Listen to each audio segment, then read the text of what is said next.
Major report, Candida albicans. Candida albicans. Candida albicans is a fungal infection that normally lives in and on the human body. Candida albicans can be found in the mouth, the GI tract, and the genitals. The Candida albicans fungus is an opportunist fungus that can cause infection in immune-compromised individuals. Candida albicans continued. Some symptoms of Candida albicans are blisters, white discharge, rash, and burning sensations. There are multiple factors that can contribute to a Candida albicans infection. A common factor for the infection is taking antibiotics, stress, diabetes, and an impaired immunity. Infections can be treated with prescribed antifungal medications and can be helpfully avoided by replacing good bacteria in the body after taking antibiotics. Taxonomy. Taxonomy of Candida. Domain is eukaryote. Kingdom is fungus. Division, Ascomycetes. Class, Saccharomycetes. Order, Saccharomycetes. And genus, Candida. Range. The range of a Candida is very small and a round or spherical looking type of fungus. Candida albicans has the size range of approximately 14.3 MVs and contains about 6,107 protein coding genes. They are an ovoid, thin-walled, gram-positive fungi with a diploid chromosome set. Albicans are a white yeast cell. Candida albicans affects humans worldwide in vast numbers each year. Candida is a diploid organism. Due to this nature, it is not easily manipulated. This is a picture for reference of size to Candida. This is the single cell version of Candida. This would just show you what Candida looks like under a microscope before it goes through morphology. And it is very small and a roundish type shape. Morphology. Candida can appear in several morphological forms. C. albicans starts as a single-cell organism, then switches to the form hyphae. Hyphae structures are branching-like structures that are produced by the fungus.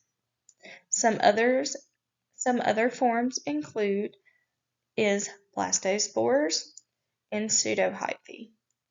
Blastospores divide asexually by budding. During this process, a new cell is formed on the surface of a blastospore.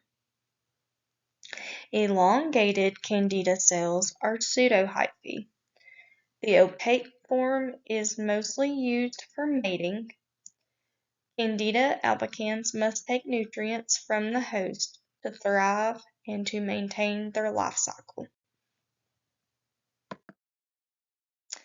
These are two different pictures and forms of Candida. The first picture is of the hyphae form. It has the branched-like structures. And the second picture is of pseudohyphae. It has the elongated form, as I stated in the previous slide. So this is just visual representation of what each form would look like.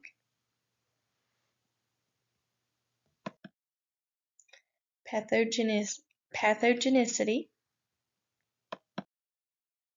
Pathogenicity of Candida causes about 150 million mucosal infections and annually 200,000 deaths per year.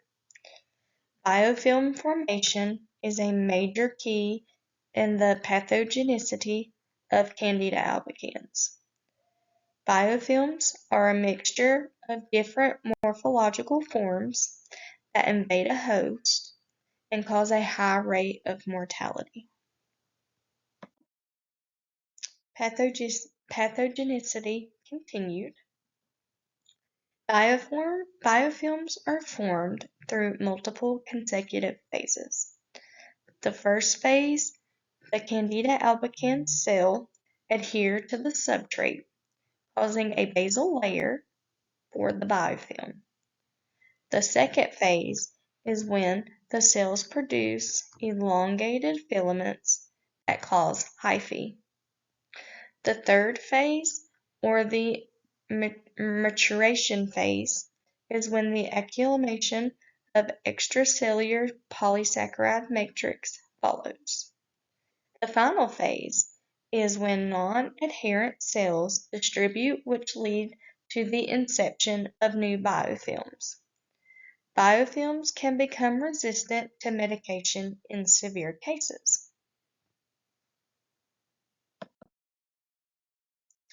Reproduction.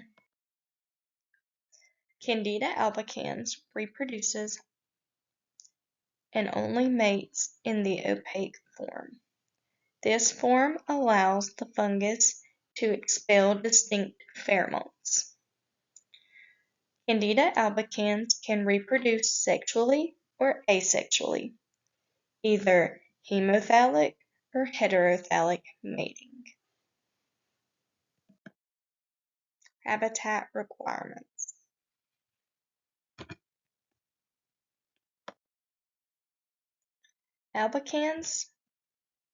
Candida albicans survives mostly in moist environments.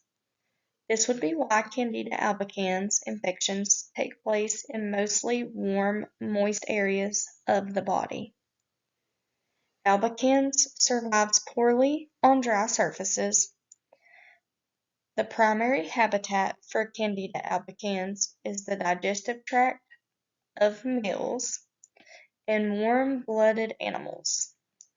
Candida albicans is also very known to be present in the oral cavity. Habitat continued. Candida albicans normally lives on the skin, inside the body, in the mouth, throat, gut, and vagina. Candida albicans prefer moist, warm areas because they usually are nutrient-rich environments which allow for colonization.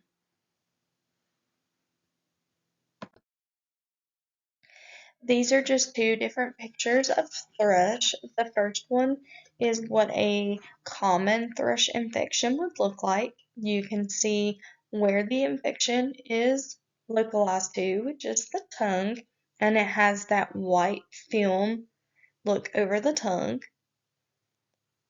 The second picture is a more severe case of thrush. You can kind of see it's not so much white anymore, but it has blister-looking formations on the tongue.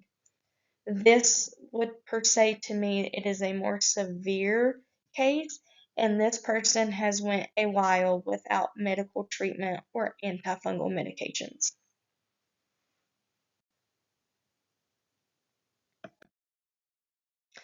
Life history.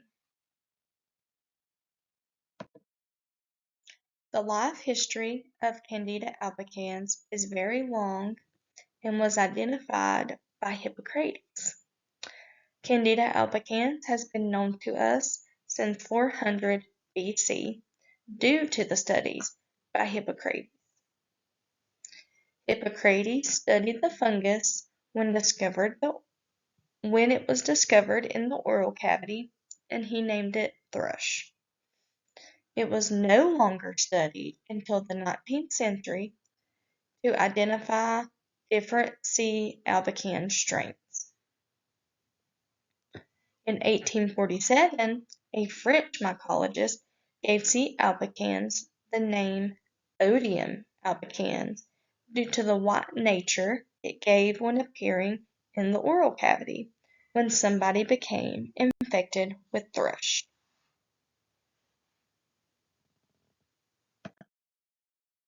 Treatment.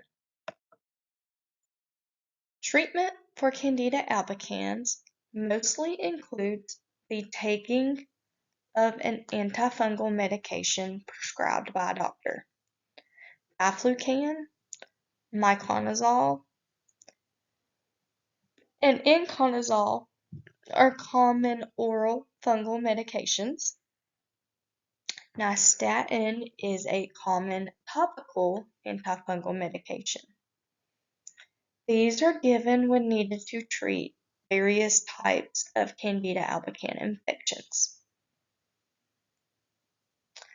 The oral doses of antifungals will usually be given for a yeast infection, thrush, or some kind of yeast infection within the body.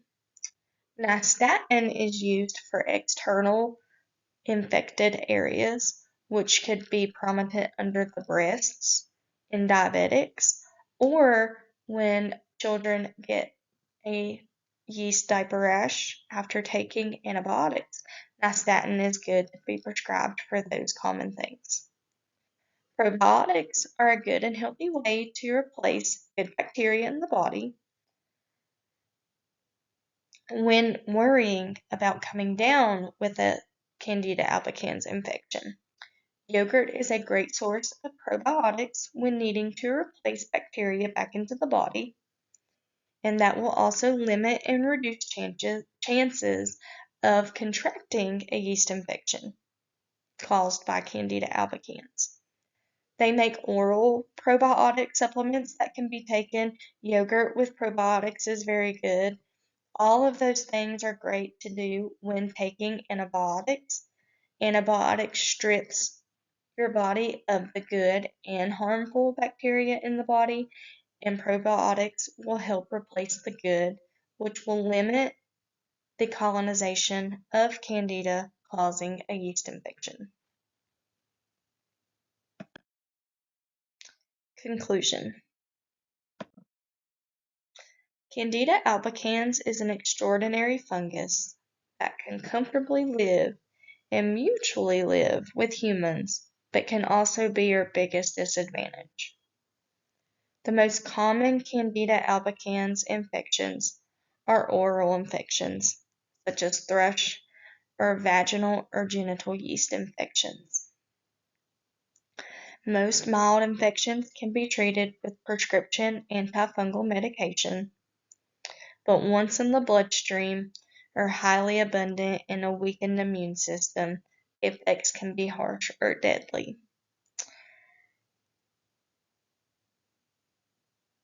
Yeast infections can happen on skin in severe cases or in people with immunocompromised.